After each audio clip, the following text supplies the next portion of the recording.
A significant shift is quietly unfolding on the global stage, subtle on the surface, yet profound in its impact. What originally started as a dialogue among 5 rapidly developing nations has gradually transformed into a powerful alliance with the potential to influence the direction of global economics and international relations. This change is not just about expansion. It represents a conscious move to rebalance global authority through the BRICS framework. Once known simply as a coalition of Brazil, Russia, India, China, and South Africa, it was initially viewed as a voice for emerging economies seeking fairer representation. Now, it has evolved into a more organized and steadily growing bloc. By 2025, the group has expanded to 11 full members, alongside 13 recognized partner nations, with many more countries expressing interest in joining. A notable moment came in January 2025, when Indonesia officially became part of the bloc, boosting both its population base and its influence in Southeast Asia. Saudi Arabia, which had previously received an invitation, remains cautious as it weighs its long-standing relationship with the United States against the opportunities within BRICS. The inclusion of Egypt, Ethiopia, Iran, and the United Arab Emirates in 2024 further strengthened the bloc's influence over critical trade corridors, energy markets, and financial systems. Together, these nations now represent over 45% of the global economy and more than half of the world's population.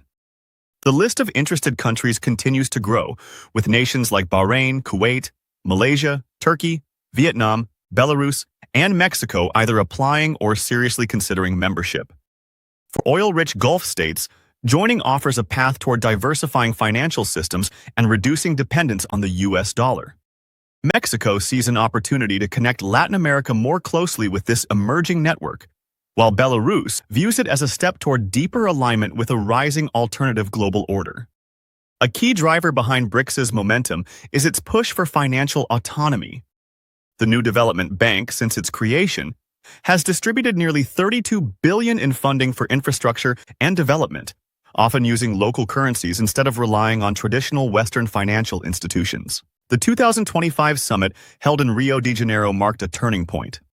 Led by Brazil, the discussions focused on strengthening collaboration among developing nations rather than directly opposing Western powers.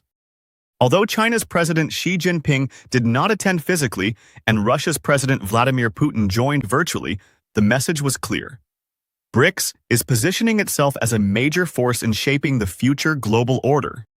However, internal differences remain. China and Russia favor rapid expansion to increase influence, while India and Brazil prefer a slower, more controlled approach to ensure stability and unity within the group. The path chosen will play a crucial role in determining whether BRICS becomes a lasting institution or faces internal challenges. Meanwhile, tensions with the United States have intensified over time. Trade disputes escalated during Donald Trump's presidency, with tariffs imposed on several BRICS nations, starting with China. In response, Beijing introduced countermeasures and shifted trade focus toward fellow member countries, strengthening internal economic ties. India and Brazil also experienced tariff pressures, leading Brazilian President Luiz Inácio Lula da Silva to call for greater economic coordination among member states. South Africa faced similar challenges, with political strains increasing following criticism directed at its leadership in Pretoria. All these developments highlight that BRICS is no longer just an economic partnership. It is increasingly seen as a strategic alliance challenging the existing global power structure. The world appears to be moving away from a single dominant power toward a more multipolar system.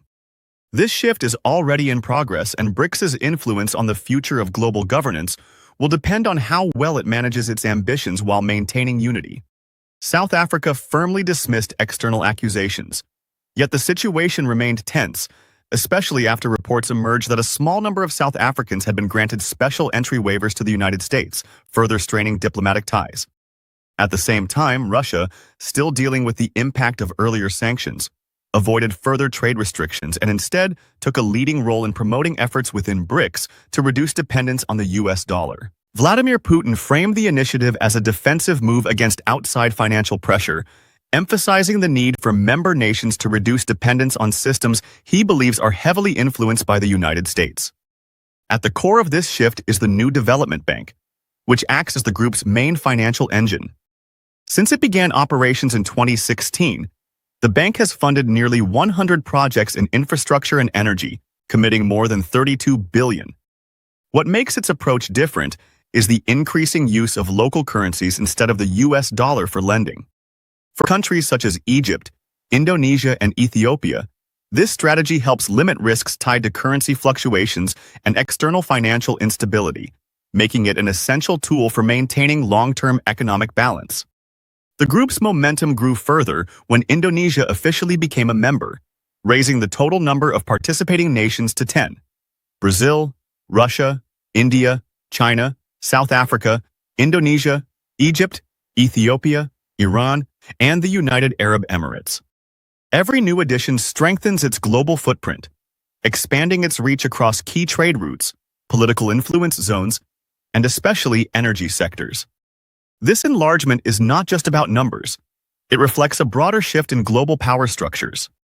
According to Antonio Guterres, much of the current global economic framework was designed by wealthy countries to serve their own priorities, with many developing nations, particularly in Africa, having little say during foundational moments like the Bretton Woods talks.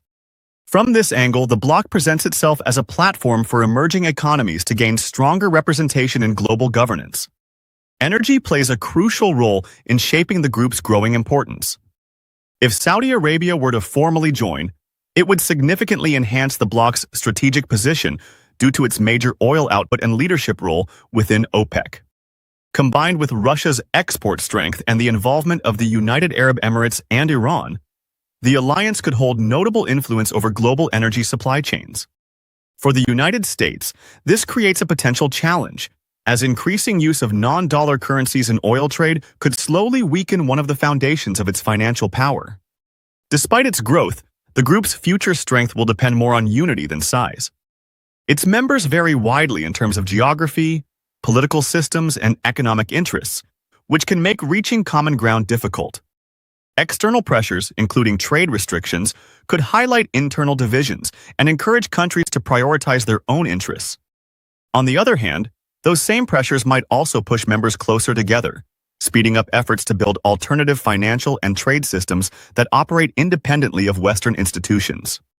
It is evident that the bloc has moved beyond being just a theoretical alliance and has become a real force in international affairs. With a broader membership base, increasing financial capabilities, and influence over critical resources, it is emerging as a significant counterbalance to Western-led systems. Strengthening ties between major players like Brazil and China further demonstrate its potential to rival established groups such as the G7. For developing nations, it offers new opportunities for funding, trade expansion, and policy independence. For established powers, it represents a challenge to long-standing global structures. As the bloc continues to evolve, its decisions on expansion, currency strategies, and trade cooperation will shape global markets and politics, shifting the focus from whether it can influence the world order to how quickly that transformation will take place.